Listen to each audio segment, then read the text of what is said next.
Bom, sejam bem-vindos e bem-vindas ao Clube de Programação, né? A gente vai começar a oficina de hoje com um pouquinho de atraso, por conta de vários problemas técnicos que tivemos, mas eu acredito que agora a gente está caminhando para ter um setup que vai funcionar sempre e não vai dar problemas, né? Porque o setup que a gente estava usando na semana passada não estava legal, e agora acho que a gente vai ter uma coisa um pouco melhor com essa ideia de transmitir de uma outra máquina para a projeção, e aí talvez dê certo. Bom, para quem está acompanhando, seja aqui pela gravação ou o pessoal que está presencial, precisa lembrar de preencher a presença. Tá? O link foi enviado lá para o grupo do Telegram. Então, quem ainda não está no grupo do Telegram ou não fez a inscrição de programação, tem que fazer a inscrição. Fazer a inscrição é só preencher um formuláriozinho. Esse formuláriozinho vocês encontram aqui na própria página do clube. Tem lá, inscreva-me, né? Como se inscrever, você coloca o formulário de inscrição. Depois do processo de inscrição, você vai saber a tua ID do clube de programação e com essa ID você preenche a presença, tá bom? Bom, a gente está caminhando já em setembro, né? Então, alguns eventos temos pela frente aí que vão ser importantes. Por exemplo, tem a fase 0 da Maratona de Programação, que vocês já devem estar ligados. Então, os times que se inscreveram aqui da UTFPR, não se esqueçam de participar, né? Neste sábado já vai ser a live com as empresas patrocinadoras, vocês vão receber por e-mail mais detalhes sobre essa live. É bem importante participar, não só porque vai ter prêmios, etc., mas porque é um momento que as empresas querem conhecer o pessoal que está participando da maratona. Então, isso também pode ser aí interessante para vocês saberem mais um pouco sobre essas empresas, né, que têm interesse na maratona de programação, porque são empresas geralmente mais interessadas nesse perfil de um funcionário, de um programador mais acadêmico, mais cientista, né, que entenda mais de algoritmos e tal. Então, são empresas bem legais. E essas empresas vão, inclusive, receber, né, os dados dos participantes que, na hora que preencheram o formulário de inscrição lá da fase 0, colocaram que aceitavam compartilhar suas informações com essas empresas. Então, vocês poderem participar da live é importante também para conhecer um pouco mais sobre as empresas, tá? Na outra semana já é a competição, né? Então, a todos vocês aí uma excelente prova e tomara que dê tudo certo e que vocês se divirtam pra caramba, né? Porque o principal objetivo, ainda mais da fase 0, é que todo mundo se divirta, né? E dia 8 de outubro vai ter aí a maratona aqui na UTF, né? A primeira fase. Vai ser bem legal. Quem não vai participar da maratona está super convidado para vir também. Não vai poder, claro, acessar os laboratórios durante a competição oficial, né?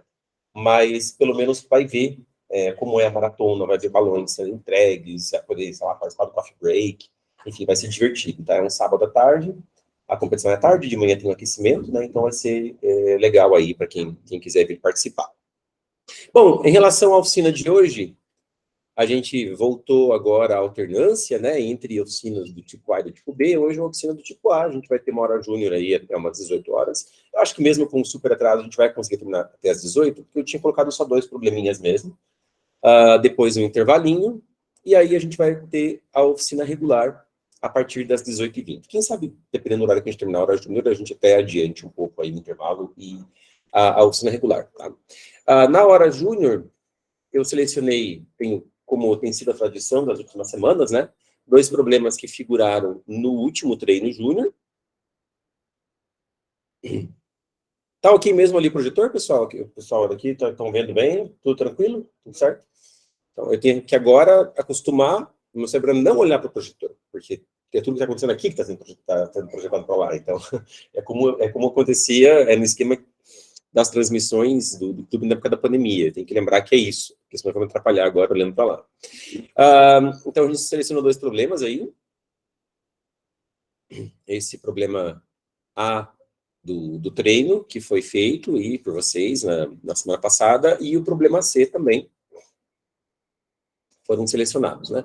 Eu não sei quantos dos times ou do pessoal que estava aí na semana passada fez ambos os problemas, ou fez um ou outro problema, mas a gente vai conversar um pouquinho sobre os 2, tá? Então, vamos falar primeiro sobre esse primeiro problema aqui, o problema A, de imprimir um pedestal. Tá? É um problema, o enunciado é bastante simples, o que a gente quer é imprimir um pedestal desses de competição, né? Em que o primeiro colocado fica no meio, o segundo colocado vai ficar aqui à direita do primeiro colocado, é a esquerda, mas eu estou pensando no cara que está lá em cima, tá? É a direita dele, tudo bem? E o terceiro colocado vai ficar à esquerda. Só que a gente tem que construir esse pedestal usando bloquinhos, usando o número fixo N de bloquinhos. A gente quer que a altura do primeiro colocado seja a menor possível, e a gente quer que a altura do segundo colocado seja estritamente menor que a do primeiro, e a altura do terceiro colocado seja estritamente menor que a do segundo colocado. Tudo bem? Então, o problema é, dado esse número N de bloquinhos, você tem que descobrir qual que é o menor H1, né, a menor altura H1 possível, que você pode colocar o primeiro colocado em cima dessa altura, e aí imprimir junto com esse H1 quaisquer valores H2 e H3 que funcionem, né, que tem essa característica do H1 ser maior que H2 e o H2 maior que H3. É óbvio que é um problema que vai permitir múltiplas saídas, né? Vai permitir, para uma mesma entrada, você vai ter opções, várias opções de saída, e está tudo bem. É um problema daqueles em que aquilo que o teu programa imprime na saída é processado por algum script, algum programa, enfim. Tudo bem? Um exemplo aqui, né? Nessa entrada, a gente tem 6 casos de teste.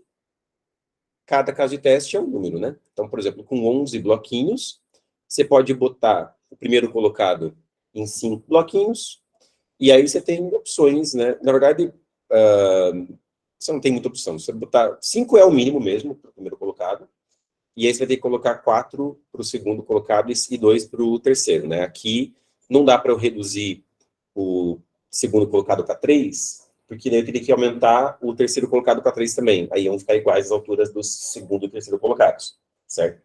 Então eu preciso... Aqui não tem opção, né? Aqui a única resposta possível é 4, 5, 2. Para 6, a única resposta possível, com certeza, é 2, 3, 1. Não tem como ser diferente, eu tenho aqui 1, 2, 3, então é o que dá para fazer. Para 10, o que é dado aqui, ó, é 5, 4, 1.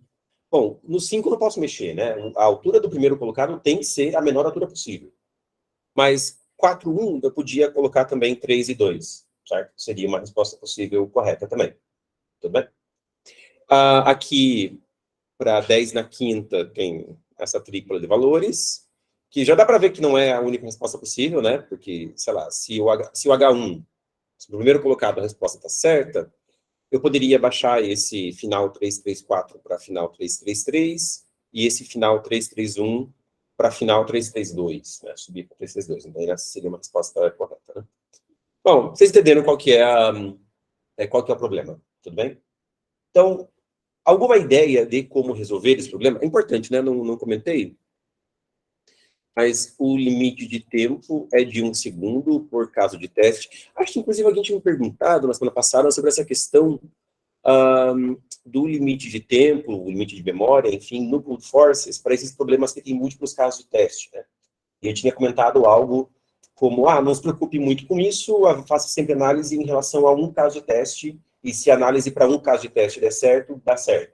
Mas então, acho que faltou... Eu esqueci disso, que o Cold Forces, inclusive os limites que eles colocam, já é por teste mesmo, tá? Ali em cima, per test.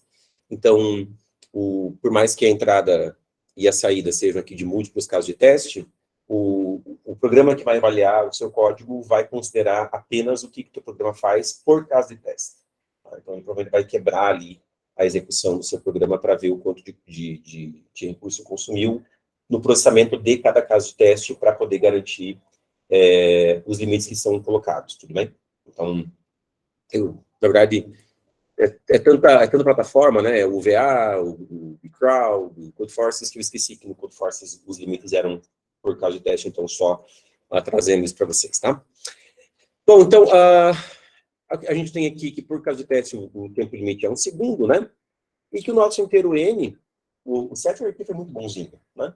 O Setter colocou que o N é no máximo 10 na quinta. Tá. Para N no máximo 10 na quinta, você pode resolver esse problema de vários jeitos possíveis, né? Você pode até, se quiser brutar, você pode brutar. E o que é brutar? Vai pegando o N do menor valor possível que é 5, né? Desculpa, pego o H1, a altura do primeiro colocado. Pego o menor valor possível, que seria 3, né? E que para n igual a 6 a gente teria 3, 2, 1. Então, você sabe que menor do que 3, a altura do primeiro colocado não é. Tudo bem? E vai pegando, agora vai crescendo. 3, 4, 5. E vai testando.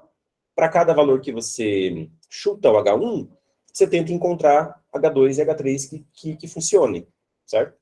Você pode, por exemplo, pensar no seguinte, chutei lá um valor de H1. Vejo o quanto falta para fechar N, né? N menos H1. Divido por 2, tudo bem? E dou o teto da divisão por 2 para o H2 e o chão da divisão por 2 para o H3. Se forem iguais, o teto e o chão, sobe 1, decresce 1. Tudo bem?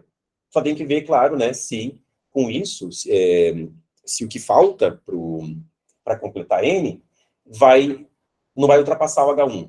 Acho que eu vou escrever isso aqui, que vai ser mais fácil. Para deixar claro o que eu estou querendo dizer.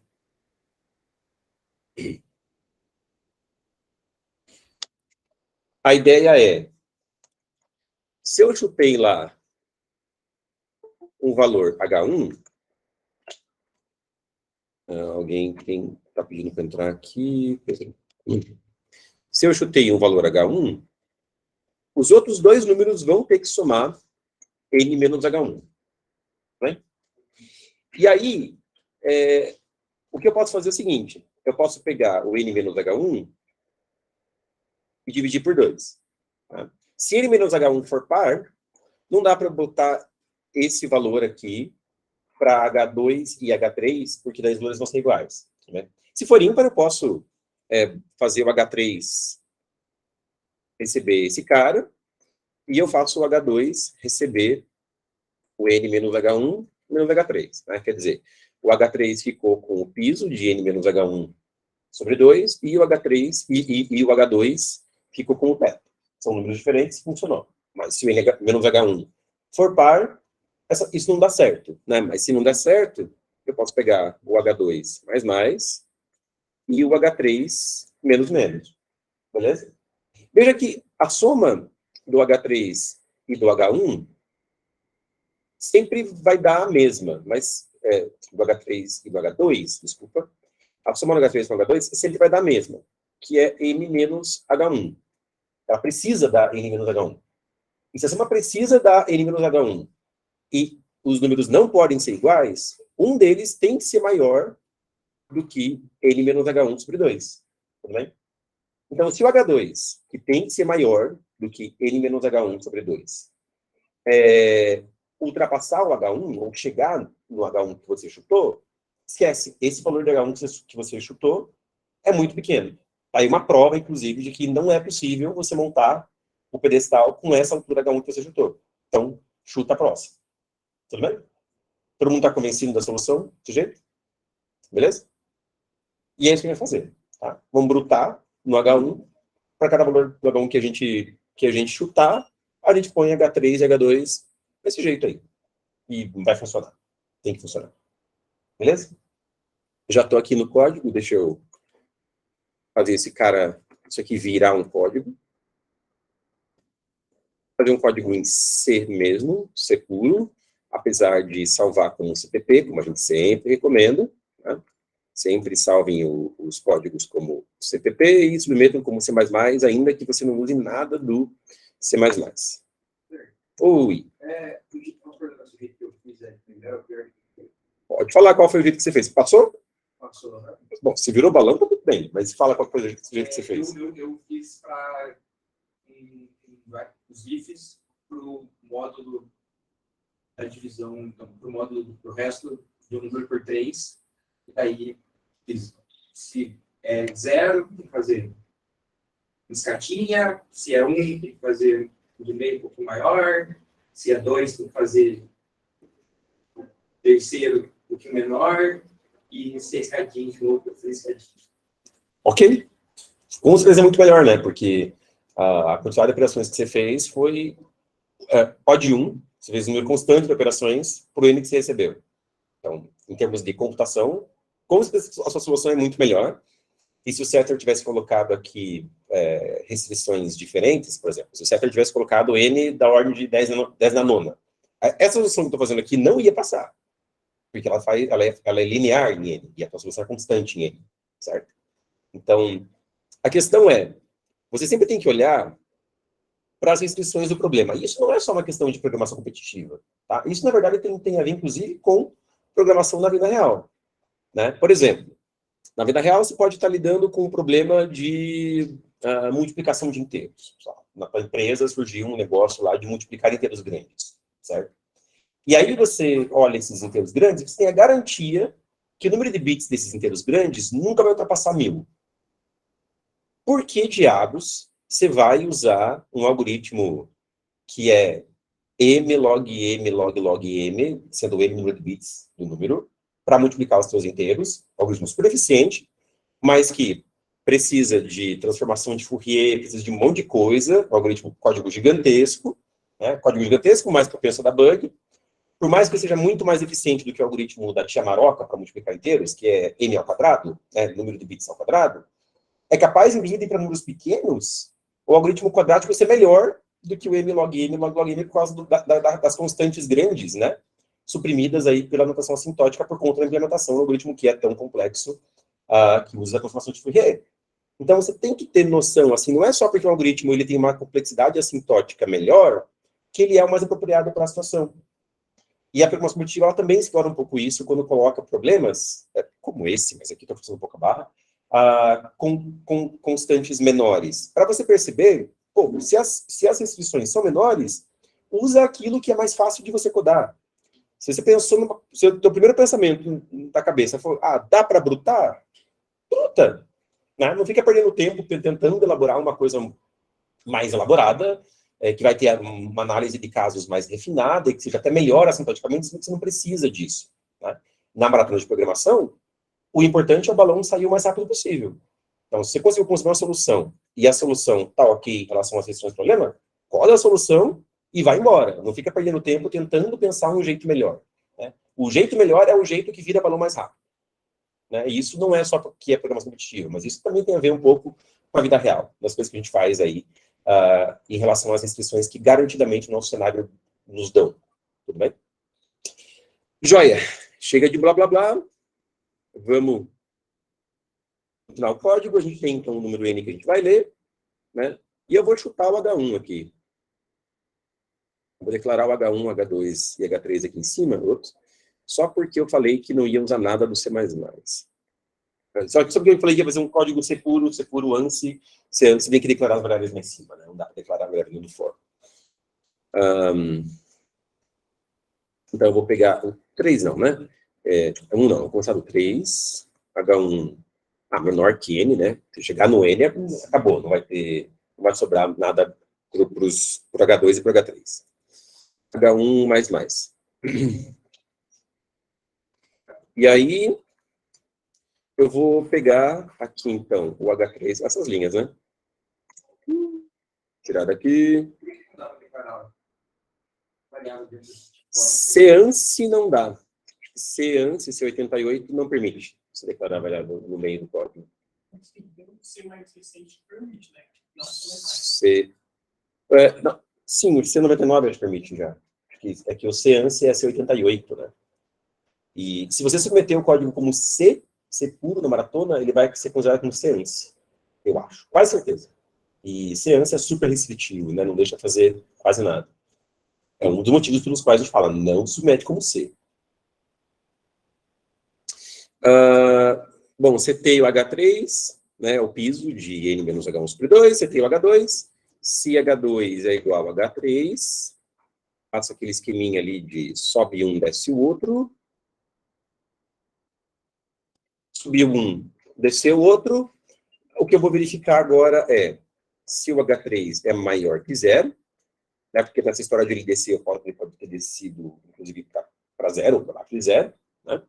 E tem que verificar se o H2 não excedeu o H1. Né? Se isso aqui é verdade, beleza, eu já achei a minha tripla, né? Já achei a minha tripla, eu posso dar um break no for. Acho que eu vou fazer isso, eu vou dar um break no for. Aliás, esse for nem precisava da condição aqui do laço, né? Podia deixar assim. E deixar ele rodando até encontrar a tripla H1, H2, H3. E chego lá e imprimo os 3 valores. A ordem tem que ser, né? H2, H1 no meio e H3. Acho que é isso. Dúvidas, perguntas, comentários? Alguém viu fazendo alguma besteira, hein? Não? Oi, diga. O H1 é fixo, é o mínimo possível. Nele você não pode mexer. Uma forma para achar H1. Provavelmente. Deveria ter aí... na verdade, é o que o João falou, né? Você provavelmente conseguiria ali, analisando, por exemplo, o resto da divisão de N por 3, ter a fórmula para H1, daí você tiraria o H2 e tiraria o H3. Isso, com certeza. Né? Aqui é só aquela coisa, estou com preguiça para fazer as análises de casos no papel, dá para brutar, escrevo o código ali em 1 minuto e 20 segundos, e vira balão rápido. Tudo bem? Basicamente, esse é o espírito da coisa, tá bom?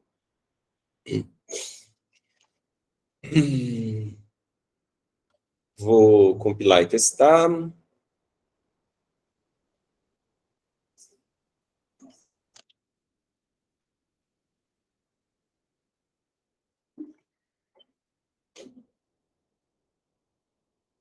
Código é o... Uma coisa que eu não consegui arrumar ainda é o bug do Google Chrome em relação a compartilhar a tela toda. Eu só consigo compartilhar a janela do Google Meet, não a tela toda. Era uma coisa que eu fazia antes, né? Que é para, nesse momento de compilar é legal, mas aí não tá aí. Vou pegar aqui e montar uma entrada.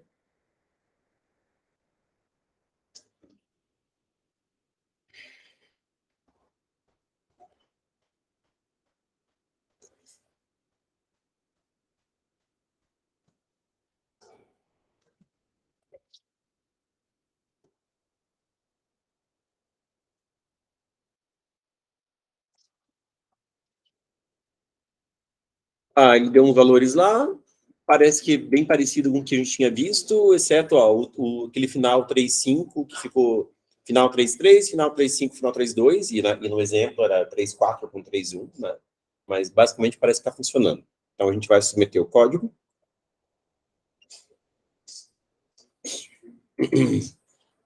Apesar, hoje era de tempestade. E...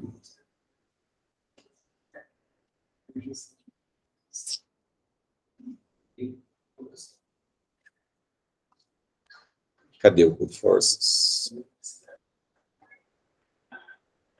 Vamos meter o código lá.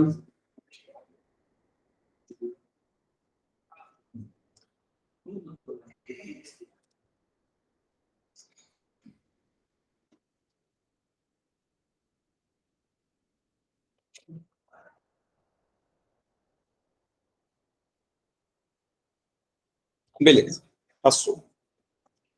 Bom, vamos falar agora sobre esse problema aqui. Esse problema, ele tinha uma época na maratona, aqui no Brasil, em que tinha muito problemas ad hoc, que a gente chama de ad hoc de simulação.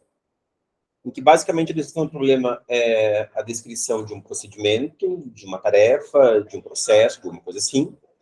E a solução do problema consiste, basicamente, em você simular aquilo que já é descrito na própria descrição do problema. Né? Então, a solução ela é ad hoc. Ad hoc quer dizer que é específico daquele problema, né? Não é nenhuma solução que utilize um meta-algoritmo, uma meta-estratégia, alguma coisa assim, né? Um guarda-chuvão que vai dar conta de vários problemas, mas é uma solução específica daquele problema e que a própria descrição do problema já entrega qual é a solução. Tudo bem? Esse é um exemplo de um problema de simulação. Veja, ad hoc não quer dizer fácil, simulação não quer dizer fácil. Mas, às vezes, sim. Né? Aqui, em particular, não, é que tem que falar isso, porque eu já vi muito aí na maratona, esse tipo, a gente aqui na nossa instituição a gente não é muito bom, nossos times só vão lá na regional e só conseguem fazer os ad hoc, como se os ad hoc fossem os problemas fáceis. E não é verdade, né? Existem problemas ad hoc que são muito difíceis. Até, inclusive, se você olha os problemas da final mundial, que sempre são muito difíceis, os problemas da final mundial, tem muito problema da final mundial que a solução do problema é ad hoc. Não envolve nenhum algoritmo, nenhum algoritmo assim, especial que você tem que ter no seu caderninho para codar. Geralmente, você tem que analisar muito bem o problema da final mundial e desenvolver a solução ali para o problema da final mundial. Então, não deixa de ser ad hoc, mas é muito difícil. Né? Mas, bom, não é definitivamente o caso desse problema. Né? Aqui a gente tem um problema bem ad hoc mesmo, você não precisa saber nenhum algoritmo especial para resolver, você só tem que simular o processo que é descrito. A questão é a seguinte, você tem N tarefas que foram desenvolvidas pelo Policarpo, o nome do amigo. Aliás, inclusive, uma coisa bem bacana da descrição do problema é que já é garantido que essas tarefas elas vão ser dadas na entrada ordenadas. Então, você tem o número N de tarefas, e a primeira linha vai dizer o tempo S de cada tarefa. O que é o tempo S de cada tarefa? É o tempo em que o Policarpo recebeu aquela tarefa para ele fazer. Então, o problema é bem simples. Você tem uma coleção de tarefas. Para cada tarefa, você sabe o tempo que o Policarpo recebeu a tarefa para fazer, e você sabe o tempo que ele terminou aquela tarefa. O tempo de start e o tempo de fim. Tudo bem? E você quer saber o seguinte, quanto tempo o Policarpo passou, de fato, executando cada tarefa. Não é necessariamente o fim da tarefa menos o começo, porque se no momento em que o Policarpo recebeu uma tarefa, ele estava ocupado com alguma outra tarefa, ele não começou, ele não largou a tarefa que ele estava fazendo para começar a tarefa que ele recebeu, certo? Então, você basicamente tem que simular o que aconteceu para descobrir quanto tempo, de fato, o Policarpo ficou trabalhando em cada tarefa. Como assim, simular? Né? Você vai ter que ter ali um contadorzinho do tempo que marca, ó, no tempo S1, o Policarpo começou a trabalhar na tarefa S1 e ele terminou no tempo F1. Aí, para a tarefa 2, você vai ter que ver. Bom, ele já recebeu no tempo que eu estou, né, que é o tempo T, que no momento vale F1. Ele já recebeu essa tarefa aqui ou não? Se ele já recebeu, a duração da tarefa F2, da tarefa 2 vai ser o F2 menos o tempo atual, o tempo T. Se não, você avança o tempo T até o tempo S2, né? Você faz o tempo passar até o momento em que o Policarpo vai receber a tarefa 2, e aí você sabe que o tempo, a duração da tarefa 2 é F2 menos S2. Então, é basicamente simular o processo de como o tempo foi passando e Policarpo foi recebendo as tarefas e executando as tarefas. Tudo bem? Mas basicamente é isso, né? Para cada tarefa, a duração é o fim da tarefa menos o tempo em que o Policarpo começou de fato a trabalhar na tarefa, que é o tempo que a gente consegue descobrir por simulação.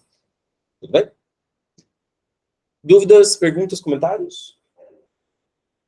Simples, né? Alguém da transmissão aí quer falar alguma coisa, pessoal? Ah, legal que agora vocês aparecem projetor aqui também, pessoal.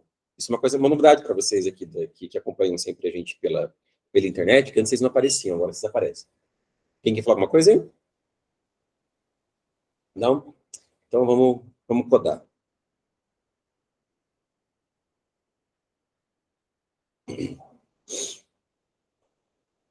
Beleza.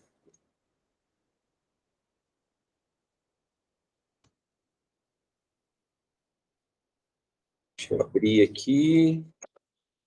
Esse vai ser o Forces. Vou pegar a ID do problema, que eu já esqueci.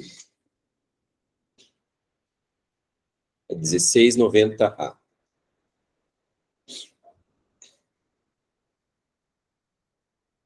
Não, o A era bom. Esse vai ser o 1690C.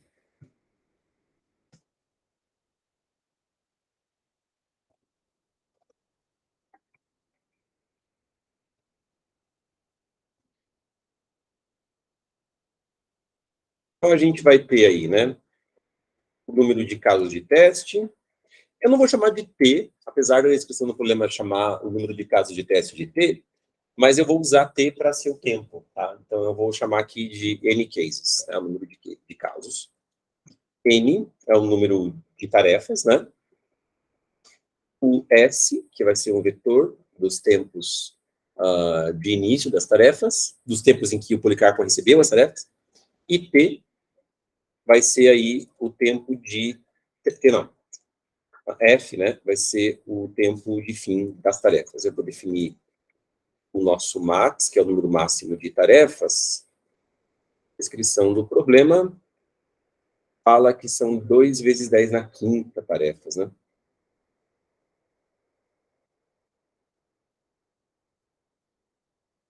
Então, em primeiro lugar, eu vou ler o número de casos de teste. E vou rodar o meu programa esse número de vezes. A cada vez que eu rodar, eu vou ler o número N de tarefas. E eu vou ler as N tarefas.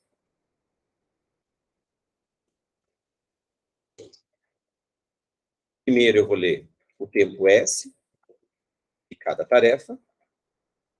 Depois eu vou ler o tempo F de cada tarefa. Agora eu vou começar a simulação.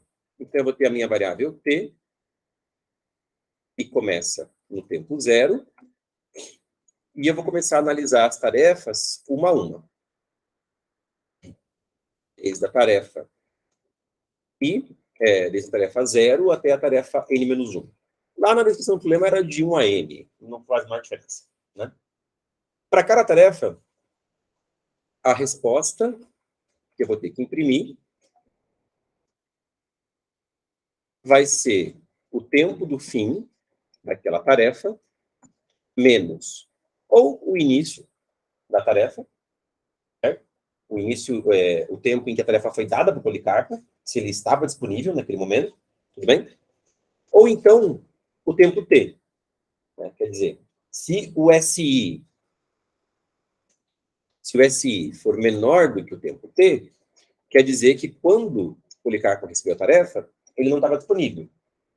Então, o tempo passou, foi passando, ele foi trabalhando nas tarefas que estavam na fila para serem atendidas, né? E só quando, de fato, chegou na vez dessa tarefa e ser atendida, é que, naquele tempo, o Policarpo começou a trabalhar na tarefa. Tudo bem? Então, se não é verdade que se o SI é menor do que o T, eu vou fazer FI menos T. Agora, se o SI for maior ou igual a T, eu vou fazer FI menos SI. Tudo bem?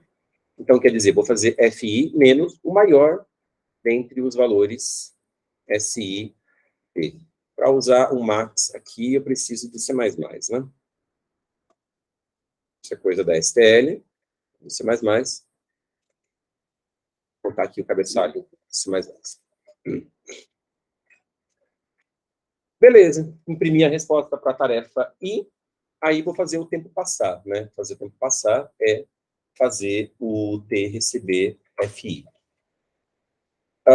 Não é uma por linha, não é uma duração por linha, eu acho que tem que... Sim, eu preciso imprimir numa mesma linha as durações, separadas por um espaço. E não pode ter espaço sobrando antes da primeira. Então, antes de cada valor, eu vou imprimir uma string. Que string vai ser essa? Se eu não estou com i igual a 0, eu imprimo espaço. Se não, eu imprimo a string vazia. Beleza? Ao final aqui desse for, imprimir todas as n durações, vou imprimir /n. Vai? Dúvidas sobre o código? Comentários? Não? Beleza.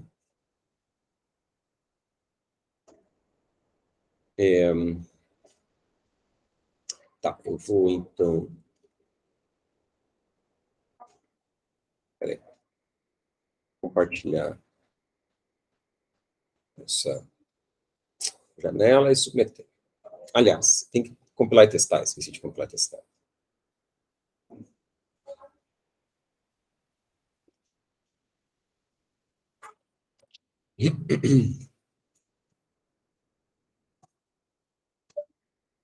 Tem as coisas da oficina da semana passada que ficaram aqui. Quando eu esquecer de subir os códigos para o Dropbox, vocês me avisam, tá? Frequentemente eu esqueço.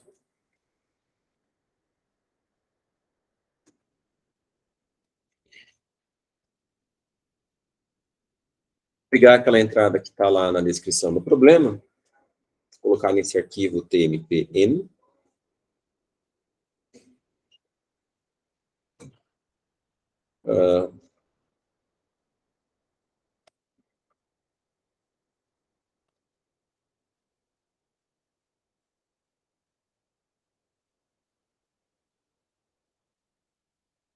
E deu ruim.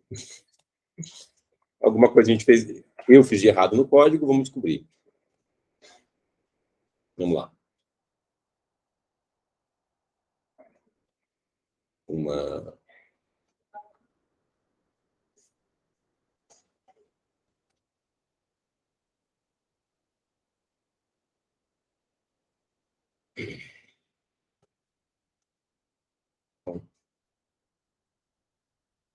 de caso de teste, o número N, li os S's, li os F's.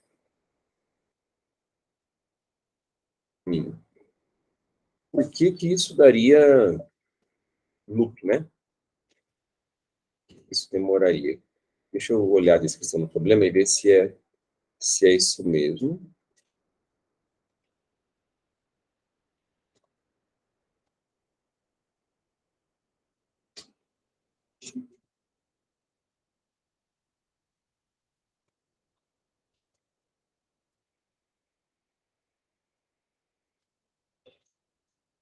É exatamente isso. Talvez eu compilei o código errado. Às vezes, né?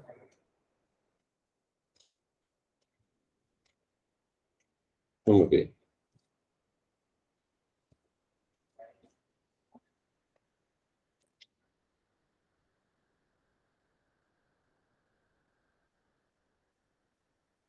Assim, compilei o código errado.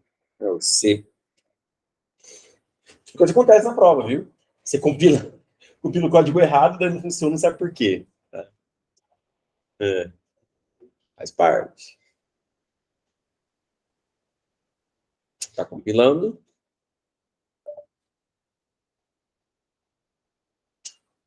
Acho que só reclamou dos scanf. Deixa eu ter certeza, vai.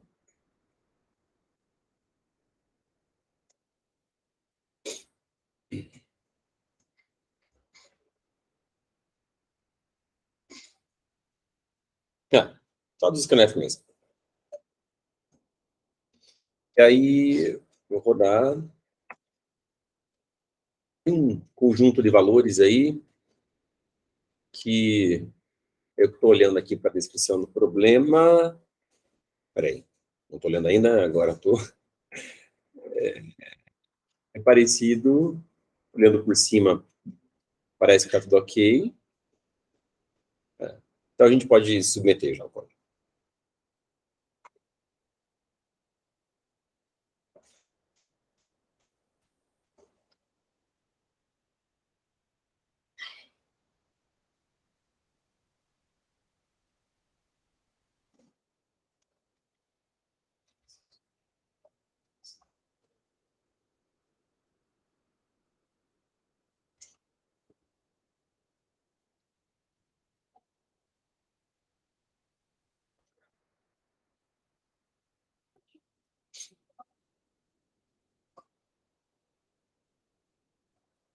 E passou. Beleza, pessoal? Bom, agora são 5h10, 10 para 6. Então a gente já começa o intervalo agora e volta às 6h10 daí. Tá? 20 minutos de intervalo. 6h10 a gente volta para a oficina regular. Pessoal que está nos acompanhando, obrigado. Daqui a pouco a gente está aí de volta. Vou deixar aberta aqui a sala, tá bom? Até mais.